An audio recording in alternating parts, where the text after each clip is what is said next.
Place your hand on the guitar and raise your right hand. I do solemnly swear I, Kash Patel, do solemnly swear that I will support and defend the Constitution of the United States that I will support and defend the Constitution of the United States against all enemies, foreign and domestic, against all enemies, foreign and domestic, that I will bear true faith and allegiance to the same, that I will bear true faith and allegiance to the same, that I take this obligation freely, that I take this obligation freely, without any mental reservation or purpose of evasion, without any mental reservation or purpose of evasion, and that I will well and faithfully and that I will well and faithfully discharge the duties of the office on which I am about to enter. discharge the duties of the office of which I am about to enter. So help me So God. help me God.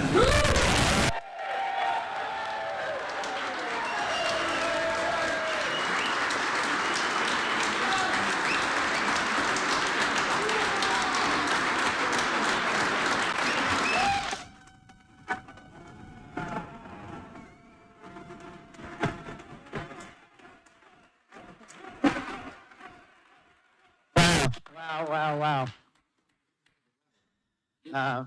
First and foremost, we were just with President Trump, and I just want to thank him. I know he's not here in the room right now, but what a ride we have been on, what a courageous warrior and leader he has been, and the faith and trust he has put in me to lead the FBI is the greatest honor that I'll ever have in my life.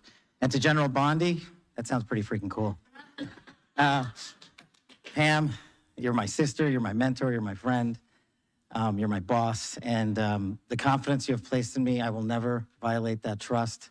The men and women of the FBI will be led under your leadership through one standard, the Constitution. So thank you for entrusting me, Pam.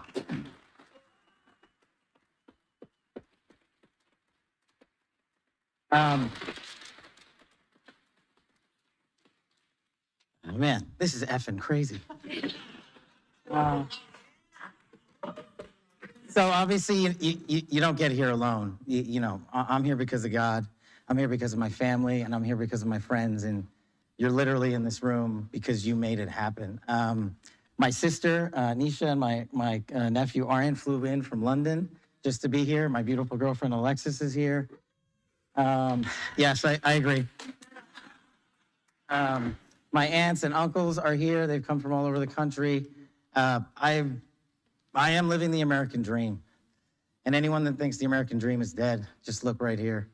You're talking to a first-generation Indian kid who's about to lead the law enforcement community, the greatest nation on God's green earth. That can't happen anywhere else.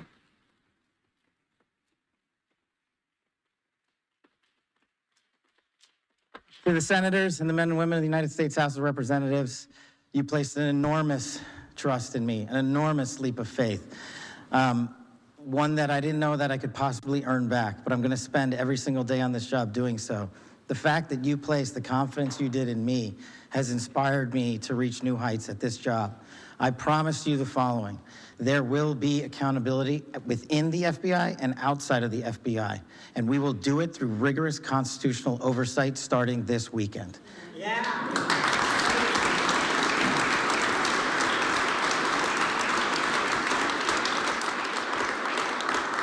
This is great. We all used to live in the same freaking house. Yeah, I don't have any prepared remarks. I wish I could go around the room and, tell the story about how each and every one of you have magically touched my life to put me in this position. What a roller coaster ride it has been. I do know this. We are in this room together because you guys have a love of country that is truly inspirational, and it bleeds out everywhere we go. And if you look around this room, you see civil servants, you see warriors, you see attorneys, you see great husbands and fathers and mothers and wives. And we're fighting for the same thing: our future, our children, this guy. And there is no greater mission. I wish I had more words to thank every single one of you, but every time I look at every single one of you, you guys know the stories you can't tell. More importantly, the ones you can. This is, Pam and I were just talking in the back, and we were like, do you believe this? Like, we were on the campaign trail together. We were attorneys in the first administration together. Now we're here. She's the Attorney General. I'm the Director of the FBI. Like, this is insane. And I don't really fully believe it yet. I hope to, but Believe it. I'm just not here without you guys. And look, I know the media's in here, and if you have a target, that target's right here. It's not the men and women at the FBI. You've written everything you possibly can about me that's fake, malicious, slanderous, and defamatory. Keep it coming, bring it on. But leave the men and women of the FBI out of it. They deserve better.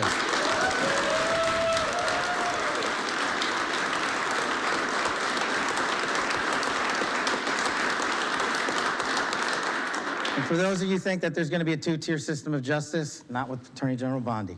There's a singular system of justice for all Americans, and there will be accountability. And the reason that this mission is so important is simply the following. 100,000 people last year raped. 100,000 people died of CCP fentanyl overdose and heroin. 17,000 homicides. Violent crime is out of control. We cannot have a United States of America where that is acceptable, where someone dies every 30 minutes, where someone ODs every 7, where someone's raped every 6. That cannot be allowed to continue, and it will not be allowed to continue. Our national security mission is equally as important. Anyone that wishes to do harm to our way of life and our citizens here or abroad will face the full wrath of the Department of Justice and the Federal Bureau of Investigation. And if you seek to hide in any corner of this country or any corner of this planet, we will put on the world's largest manhunt, and we will find you, and we will decide your end state, not you. We will uphold the Constitution. We will uphold ourselves to the Constitution. The men and women at the FBI, I have your back because you have the backs of the American people. You will be held to the same high standard. Any deviation from that standard will not be tolerated at this Federal Bureau of Investigation. The men and women at the FBI who make us safe deserve better, and they are going to get it with our leadership and your support. God bless America, and God bless every one of you. I love this country.